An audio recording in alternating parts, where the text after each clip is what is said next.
voz de los protagonistas. En Contextos. Y está con nosotros el licenciado Antonio Miranda en este contexto psicológico. Me da mucho gusto tenerte aquí y recibirte, Toño. Gracias por estar. Gracias, Marcela. Hoy vamos a hablar de un tema que tiene que ver pues mucho con lo que se está discutiendo, se está comentando sobre la probable o la posible legalización en algún momento del consumo de marihuana, ¿no? ¿Es bueno, es malo, se recomienda, no se recomienda? Bueno, pues hay diferentes posturas respecto a esto. Me tocaría hablar de la postura obviamente emocional y psicológica. En términos legislativos pues no es mi área, pero tendríamos que decir que cualquier adicción o cualquier sustancia que altere el sistema nervioso central, o en otras palabras, que altere nuestra percepción de la realidad, pues se va a convertir en algo dañino para el organismo. A veces se tiene ciertas explicaciones que da la gente que dice es que el que no conoce y no la ha consumido no sabe de lo que se está perdiendo. Hay situaciones medicinales en las que ayuda mucho, etcétera, etcétera. Y por el otro lado pues está la idea de no hay que consumirla nunca, es algo malo, es dañino. Obviamente lo que tendríamos que analizar, me parece, en el fondo es lo que nos lleva a un consumo abusivo o de abuso de este producto, que es un poquito el no saber manejar la ansiedad, no saber manejar la angustia, no saber manejar el estrés, que son situaciones cotidianas de vida. Habrá gente que tenga estrés porque no le alcanza la quincena, habrá gente que tenga estrés porque quiere lo mejor para sus hijos, habrá gente que tenga estrés nada más por el simple hecho de levantarse. Pero yo creo que lo que hay que analizar en el fondo es qué nos ha llevado a tener que buscar otro tipo de alternativas para poder vivir la vida de otra forma. ¿Por qué nos es tan difícil convivir con un estado, yo le llamaría gris de la vida, que es lo más cotidiano que existe? Estamos acostumbrados a tener estados muy apachurrados, muy deprimidos, y estados muy de euforia. Entonces creo yo que las enfermedades, los padecimientos, las somatizaciones se dan por temporada. O sea, ¿cómo por temporada? Por algo estamos viviendo en este momento una necesidad de ser más adictos a algún tipo de situación, sea marihuana, sean relaciones, sea alcohol, sea adicción al dinero, al trabajo, etcétera. Ajá. O sea, vivimos en medio de una sociedad adictiva. O proclive ¿Sí? a desarrollar las adicciones. Sí, porque lo hemos hablado en otro momento, no es la soledad se vive como algo que no debe de ser, algo en el que tú no eres valioso, que no se siente bien, que no se siente padre. Es cierto, no se siente padre, pero también esa situación te va a llevar a conocer más de lo que son tus necesidades, y nadie mejor que tú para saber cuáles son tus necesidades. El asunto es que, tomemos el ejemplo de las vacaciones, que venimos saliendo algunos de un periodo vacacional muy corto, la gente que se la pasó tomando jueves, viernes, sábado y domingo, y ahorita martes apenas está saliendo la cruda, se está desintoxicando de todo esto. Entonces dices tú, tuvo vacaciones para tomar, para alcoholizarse, para evadirse, para no hacer contacto con él mismo. O sea, estamos teniendo una tendencia, sobre todo los adolescentes y los chavitos, al consumo de sustancias que nos hacen estar más estimulados, pero evadiendo lo que nosotros sentimos en el fondo. Porque el sentir tristeza, angustia, soledad es visto como malo, como no servir, como no estar en onda. Y ahorita para los chavos, incluso para los no tan chavos, no estar en onda es sentirnos como que no pertenecemos. Exacto. Sí, fuera excluidos. De... Uh-huh. Sí, no hay nada peor que sentirse rechazado en una sociedad que te aprueba y te desaprueba lo que debes de hacer. Sí, por supuesto. Ahora, yo encuentro que la curiosidad sigue existiendo en función de la experimentación, no importa la edad que se tenga.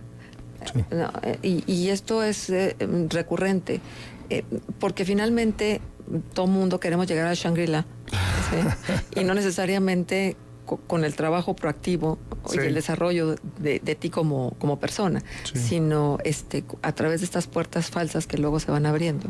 Es que sí se puede. Yo pensaría que también no hay que ser tan puristas para decir está bueno o está malo. El problema viene cuando esa curiosidad se da nada más en varios esquemas. Vamos a ponerlo en el ejemplo de mercadotecnia. De repente tú compras algo que no necesitas, pero te vendieron tanto que terminas pensando que lo necesitas. Tienes una salida nada más al trabajo, al estrés, a la curiosidad. El consumo de bebidas alcohólicas o marihuana. Es diferente cuando lo pones, hay fútbol, hay deporte, hay cultura, hay lectura, hay áreas de esparcimiento. Puede ser que tú generes más posibilidades y más opciones de quitar esa curiosidad intelectual, ambiental, emocional necesaria, pero cuando tienes una sociedad restringida o tienes pocas opciones para los chavos van a tender a eso, ¿no? El otro día platicaba yo con un chavo y me decía, oye, ¿por qué te tomas el whisky con esa cosa que sabe como Alka-Seltzer, ¿no? Y yo decía, es que así los consumen todos. Le digo, ¿te gusta? No, es que así se consume. Digo, es que luego no sabemos ni siquiera, porque también no hemos preparado a los chavos desde casa a saber qué es la curiosidad y qué es la libertad para elegir. Y eliges algo que te hace sentir en el momento el éxtasis. Entonces tú piensas que así es la vida, que es éxtasis, que es alegría, que es estupor, que andas así al 100. Y no es cierto. Entonces, como no quieres que llegue el bajón, permaneces en ese estado. Ahí es donde se convierte en una adicción. La curiosidad es excelente para el desarrollo intelectual, desarrollo emocional, desarrollo físico.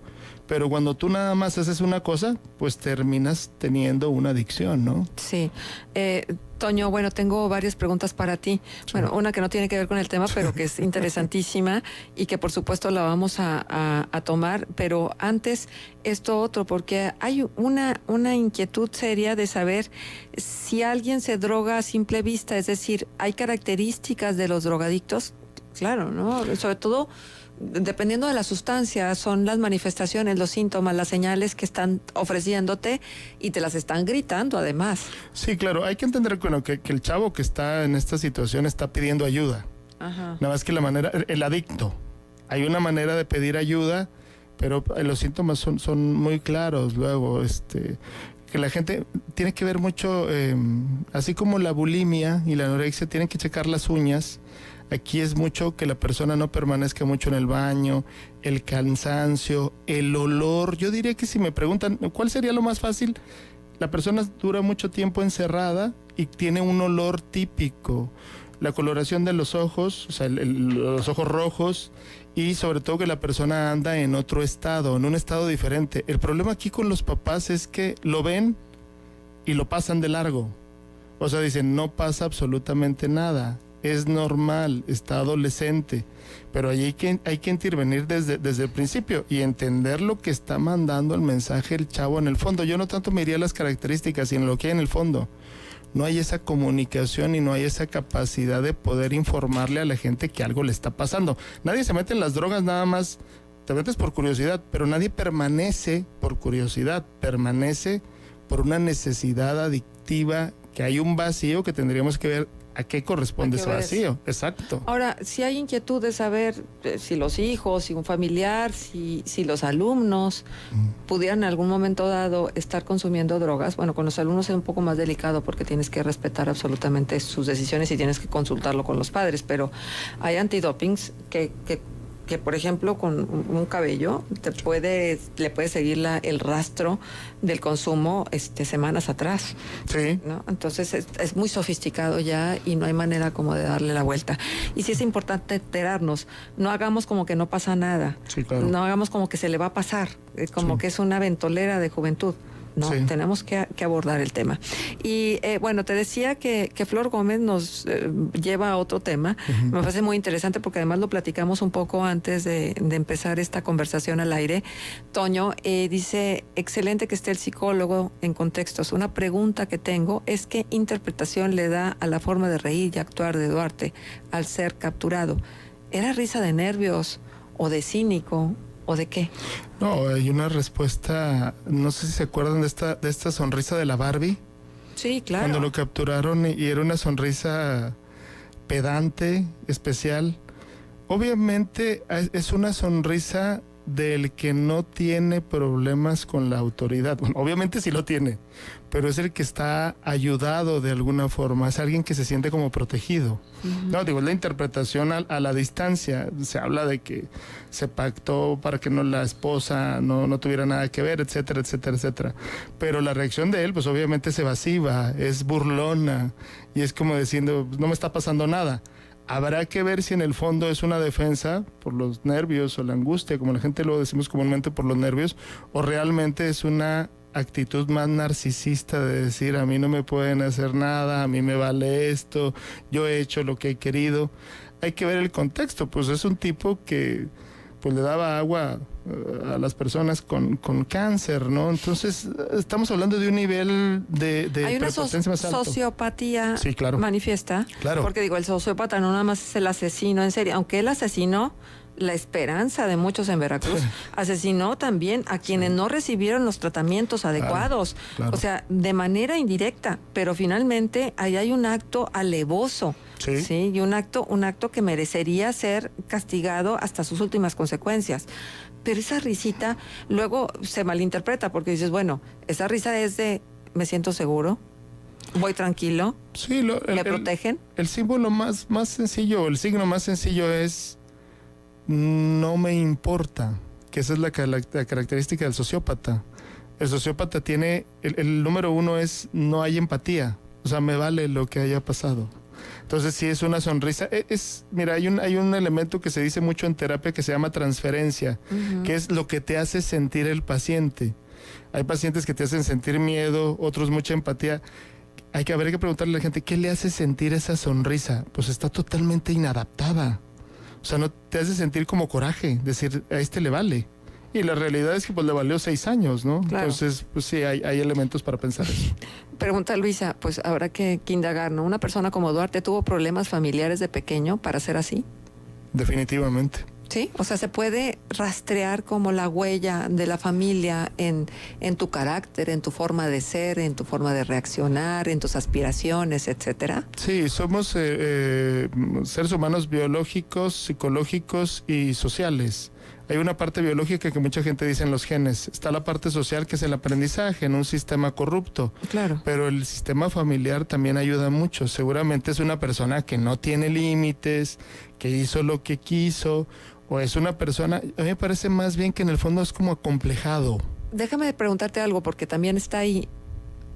Luego muchos de los políticos en activo cargan con un resentimiento social. Sí. Porque vienen pues desde muy abajo, escalando posiciones, y eso les ha significado pues una lucha, ¿no? Abrirse paso a veces a codazos, o como Dios les da a entender, para poder llegar a donde han llegado. Sí. Y entonces hay ese dejo de resentimiento que se escucha luego cuando hablan de determinadas personas o que tienen una posición o que tienen una raigambre o una notoriedad dentro de la sociedad. El resentido social siempre es dependiente. ¿Por qué? Porque siempre está en función del otro. Y estar en función del otro implica una relación con la mamá muy apegada. ¿Por qué una relación con la mamá muy apegada? Una mamá fuerte, una mamá castrante, que le dijo que sí, que le dijo que no. Es un niño gordito que termina peleándose con su apariencia, y hay que recordar el papel que jugaba la esposa.